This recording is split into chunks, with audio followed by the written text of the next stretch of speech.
In the house of the Lord again this evening. Johnson Uncle had asked me to speak a small message. I feel weird, so I'm standing on the side. Let me just stand right here. Asked me to share a few thoughts on the Word, about 10 to 12 minutes. Now, I won't take much longer than that. Again, we're here tonight. We're excited to witness what our kids are going to do. But before that, let's see what the Word of God has for us tonight. Especially for kids, the younger generation, this is for you, so pay close attention. It applies to everyone, but mainly for the younger generation. So imagine you're walking to school, and you walk to school every day. Just imagine you walk to school every day. And one day you see something unusual. When you see something unusual, what do you typically do as a human being? You stop, you wait, and you take a look as to what's going on. Something unusual is going on, so you pause and you just look for a minute.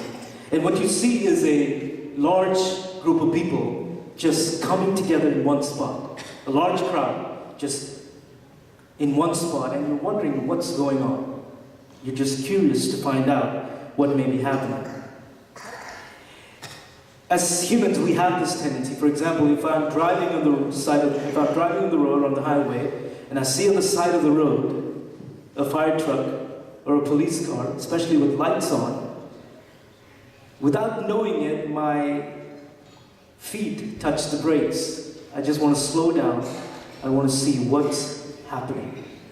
Something unusual is taking place, and so you're trying to feed this curiosity, right, as to what you just saw. And so essentially that's what's happening. You're walking to school, you see something unusual a little far off, a large group of people are gathering together, and you're curious as to what's happening.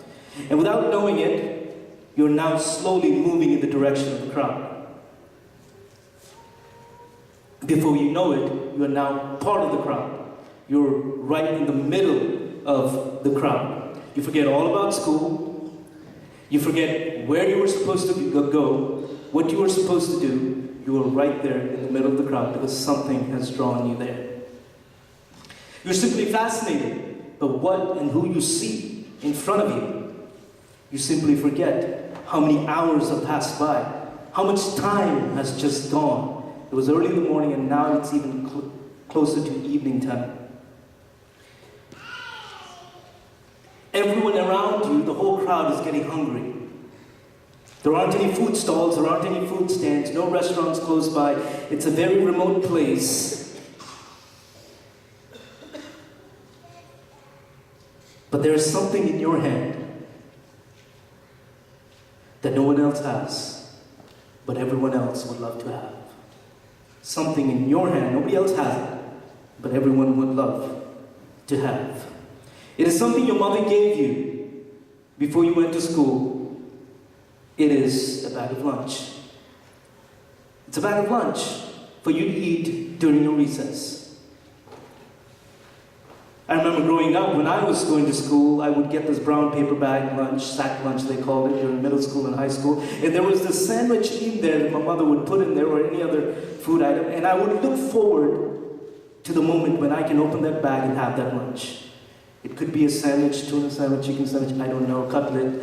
Whatever it is, I would look forward to that moment. And that lunch was just enough for me. No one else.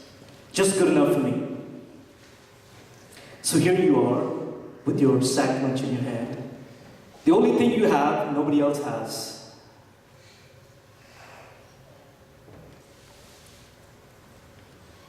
And suppose somebody comes up to you and says, "Can I have that? Can I have that bag of lunch from you?" Let me ask you, what would you say? What would you say, Sean? What would you say if... No. No. Rufus, brother, what would you say? Absolutely not. If they'd asked me, absolutely not. Because this is the one thing that I'm looking forward to eat during lunch. It's that sandwich. And trust me, when I was in middle school, I hated it. It was chaotic. I had just come from India, and it was bad. And the only moment that I could relax was during lunch. There is no way I'm going to give you this lunch. You ask me for this lunch, I'm going to say no.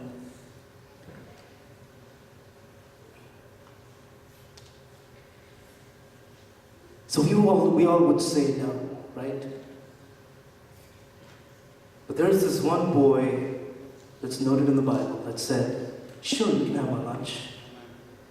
You can have my lunch. It's a lunch that his mother had packed for him to eat. Wherever he was going during lunch. It was late in the evening. He was hungry as well. And there's about 15 to 20,000 people, the crowd that he was drawn to. And what were they drawn to? They were drawn to this one person, Jesus. And Jesus had finished what he was saying, what he was teaching. He had come to the conclusion of whatever he was doing that day, and people were now feeling their hunger. And at that point, everybody's eyes are now on the sack lunch. Can I have that lunch? The boy said, yes, you can have it. Why? Because Jesus needs it. Why? Because Jesus needs it. So, if you were in that situation, you were drawn to that crowd, and somebody's asking you for that lunch, you would probably say no, but this boy said yes, because Jesus needs it. You guys know what I'm talking about, right? It's in John chapter 6. It's a story of feeding the 5,000. There is a problem here. The people are hungry. There can be 4 solutions to this. 4 ways in which you address this problem, right? What is one way, Sean or Sanju? What is one way you can deal with this problem? Fast food. Fast food. I can't hear. Fast food and what's Fast food, right? Go to a fast food place. But the problem is it's a remote place. There isn't anything close by. Anything close by. So one of the solutions was, the disciples said what? Send them away. Logically speaking, that makes sense because it's about evening time and they're saying it's about to get dark, nothing close by, send them on so they can go buy something. That's the first solution. Second solution is what? Philip gives you the solution in John chapter 6. He says, even if we worked half a year's wages, half a year, we wouldn't be able to feed them. We may be able to give them a bite, just a bite.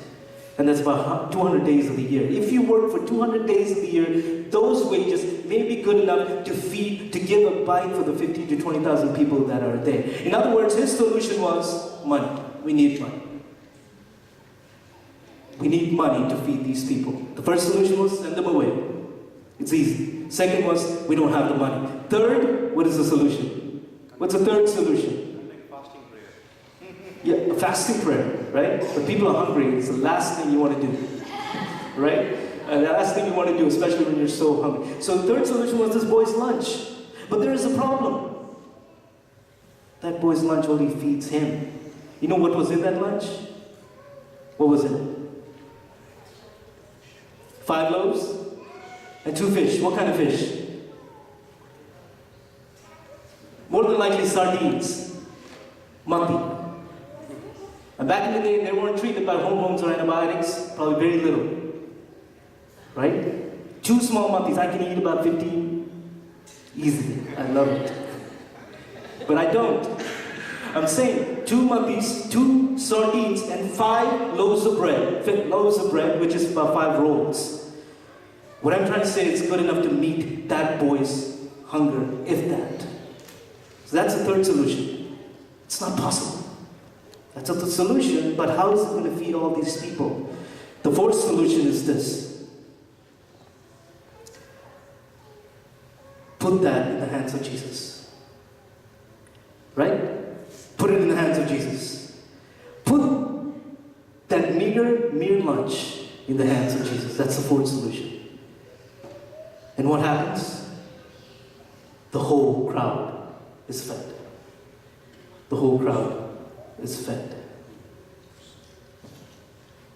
It's an important lesson here. Right? What is the lesson? See, nobody would have been upset if he hadn't given the lunch. No problem. But children often just give what is asked of them. I know Johan, if he was asked a lunch, I don't know about Jocelyn, she may. She eventually will, but Johan immediately would give the lunch. So he gives the lunch. And what did his giving do? Not only fed him, but the entire crowd. Everybody was fed, and there was left over in abundance. Why? Because that reached the hands of Jesus. See, it's not what's in your hand that matters, it's what's in your heart that matters.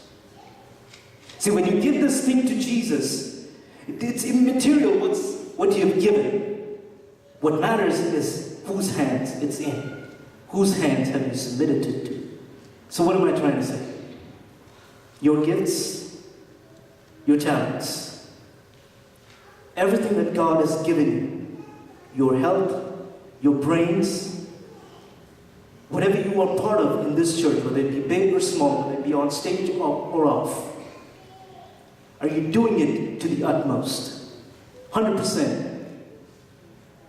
Give everything you can, even to the little thing that you're working at. Give it all. As long as you do it with a noble cause in mind, as long as you do it with a noble motive in mind, it's going to multiply. It's going to multiply big time. So what can you give? What is it that you need to give? What is it that I need to give it into the hands of Jesus? Because only when it is in the hands of Jesus does it make any kind of difference. So I urge you, this new year, whatever it is that you're holding on to so tightly, it has no value if Jesus can't use it. Give it into the hands of Jesus and let him see it multiply, see it grow, see it flourish, see it bless your family, your church. I hope these words bless you.